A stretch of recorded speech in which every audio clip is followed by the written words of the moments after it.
Nasreen drama serial मायरी की आज की वीडियो बहुत दिलचस्प है, पूरी देखिएगा। चैनल को सब्सक्राइब नहीं किया तो सब्सक्राइब जरूर कर लीजिएगा। राहिला आलिया से कहती है यहाँ सब उलट हो रहा है, हबीब की 2 टके की भी इज्जत नहीं है यहाँ पर।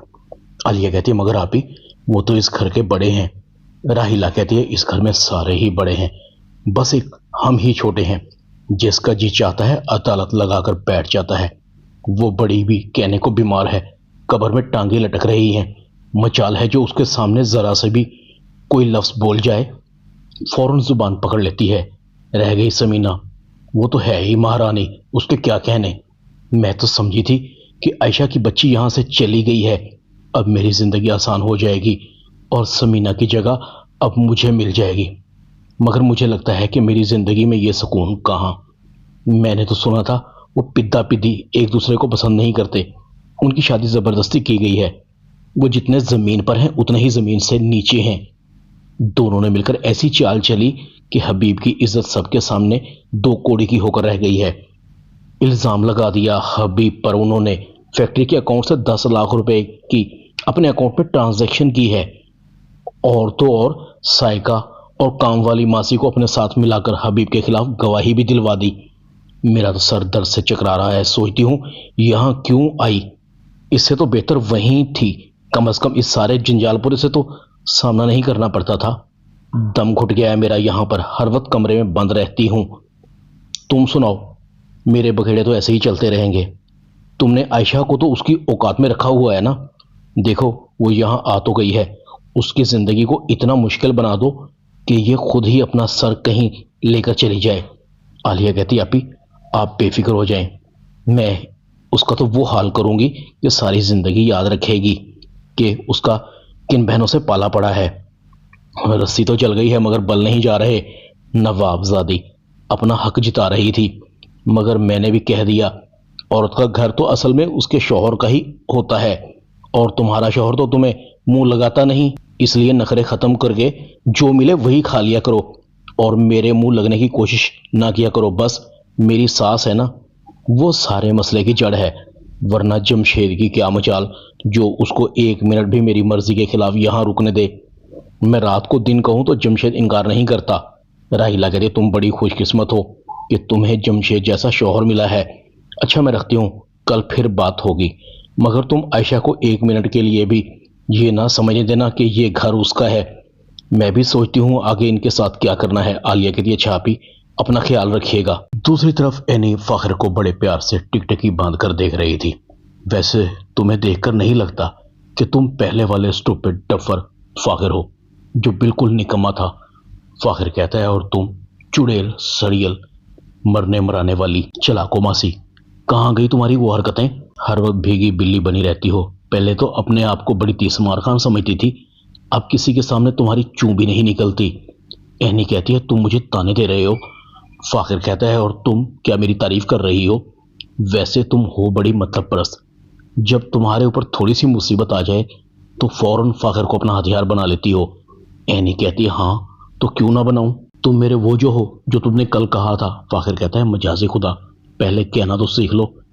एनी कहती है फाखिर तुम्हें एक बात बताऊं, पता नहीं मुझे अब क्या हो रहा है। तुम मेरे पास होते हो तो मुझे अपने तहफ़्फ़ुज़ का एहसास होता है। ऐसे लगता है अगर कभी कोई मुझ पर मुश्किल आई तो तुम उसके सामने मेरी ढाल बनकर खड़े हो जाओगे। तुम कमरे में नहीं होते तो ये कमरा तुम्हारे बगैर सूना सूना सा लगता है। मेरा तुमसे बातें करने को दिल करता है। वैसे आज से तुम सोफे पर नहीं सोओगे, बेड पर सोओगे मेरे साथ। पता नहीं क्यों मुझे ऐसा लगता है कि मैं तुम्हारे साथ ज्यादती कर रही हूँ। फाखिर भी एनी के मुंह से निकले हुए एक एक लफ्ज को गौर से सुन रहा था। वो एनी को टिकटिकी बांध कर देख रहा था। एनी कुछ लम्हे के लिए रुकती है। फाखिर कहता है बोलती रहो, आज तुम्हारे मुंह से अंगारों की जगह फूल निकल रहे हैं। पहली दफा तुम्हारे मुंह से अपने लिए तारीफ सुन रहा हूं, अच्छा लग रहा है। एनी फाखिर की तरफ तकिया फेंकती है। लगता है तुम्हें मुझसे मार खाए बगैर सुकून नहीं आएगा, मगर आज मेरा तुमसे लड़ने का बिल्कुल भी मूड नहीं है। आज मुझे कहने दो, एतराफ़ करने दो, जिस तरह से तुम मेरा दिफा करते रहे हो, तुम्हारे अलावा मेरा दिफा इस तरह से कोई नहीं कर सकता। इसी बात पर मैं तुम्हें अच्छी सी कॉफ़ी बनाकर पिलाती हूँ। एनी कमरे से बाहर चली जाती है। फाखिर कहता है इतना बदलाव, इतनी तारीफ, पता नहीं सुबह सूरज कहाँ से निकलेगा। दूसरी तरफ समीना भी यही कहती है फाखिर बिल्कुल बदल गया है, آج میں نے محسوس کیا ہے کہ اس نے اینی کو دل سے قبول کر لیا ہے۔ ظہیر کا فیصلہ جیسا بھی تھا، مگر لگتا ہے کہ اب وہ ٹھیک ہے۔ فاخر پہلے سے زیادہ ذمہ دار اور سمجھدار ہو گیا ہے۔ راحیلہ حبیب کو کہتی، حبیب کچھ تو کرو، کب تک ہاتھ پر ہاتھ رکھ کر بیٹھے رہو گے؟ جس طرح سے سب نے مل کر تمہیں بے عزت کیا ہے، اسے بھلایا نہیں جا سکتا۔ چلیں باقی تو سب کی سمجھ آتی ہے، مگر بڑی اماں، وہ تو تمہاری امی ہیں، ان کو تو تمہارا یقین کرنا چاہیے تھا۔ آخر تم نے اس گھر کے لیے، بزنس کے لیے بڑی قربانیاں دی ہیں۔ حبیب کہتا ہے، پتہ نہیں سب کو کیا ہو گیا ہے، یہ سب سائقہ اور فراز کا کیا دھرا ہے۔ دراصل وہی دونوں ایسے ہیں جو اس گھر اور بزنس پر قبضہ کرنا چاہتے ہیں۔ راحیلہ کہتی ہے، تو پھر تمہیں ہاتھ پر ہاتھ رکھ کر نہیں بیٹھنا چاہیے۔ فراز کی کوئی کمزوری پکڑو۔ جب تم نے پیسے نہیں نکلوائے تو کسی نے تو نکلوائے ہوں گے۔ ہو سکتا ہے یہ پیسے جان بوجھ کر تمہیں سب کی نظروں میں گندا کرنے کے لیے فراز نے ہی نکلوائے ہوں۔ یہ حرکت اس کے علاوہ کسی کی نہیں ہو سکتی۔ حبیب کہتا ہے، ہاں یہ تو میں نے سوچا ہی نہیں، یہ کام تو صرف فراز ہی کر سکتا ہے۔ دوسری طرف سائقہ فراز کو کہتی ہے، دیکھیں فراز، جو ہونا تھا وہ ہو گیا، اب آپ کو اپنے بارے میں سوچنا ہوگا۔ کب تک کاہلوں کی طرح یہاں پڑے رہیں گے؟ اب باہر نکلیں، اچھی نوکری کی تلاش کریں، گھر لیں، اپنی ذمہ داریوں کو سمجھیں۔ فراز کہتا ہے، میں کہاں جاؤں گا؟ تمہیں پتہ ہے میں تو زیادہ تر باہر رہا ہوں، مجھے یہاں کون اتنا جانتا ہے؟ آگے ہی ملک میں بہت بے روزگاری ہے، بڑی مشکل سے ایک موقع ملا تھا، ہمارا اور ہمارے بچوں کا مستقبل محفوظ ہو جاتا، مگر تمہیں قبول نہیں تھا، اب بھگتو۔ سائقہ کہتے ہیں، یہ کہاں کا انصاف ہے، کہاں کی بہادری ہے؟ تم مرد ہو، مرد بن کر رہو۔ اگر سب کچھ حاصل کرنا ہے تو اپنی محنت سے حاصل کرو، دھوکے سے نہیں۔ شکر کرو ہمیں 2 وقت کی روٹی عزت سے مل رہی ہے۔ پہلے ہی جو کچھ تم کر چکے ہو، اگر یہ سب کچھ سب کے سامنے آ گیا تو میں بھی کسی کو منہ دکھانے کے قابل نہیں رہوں گی۔ فراز کہتا ہے، میں نے کیا کیا ہے؟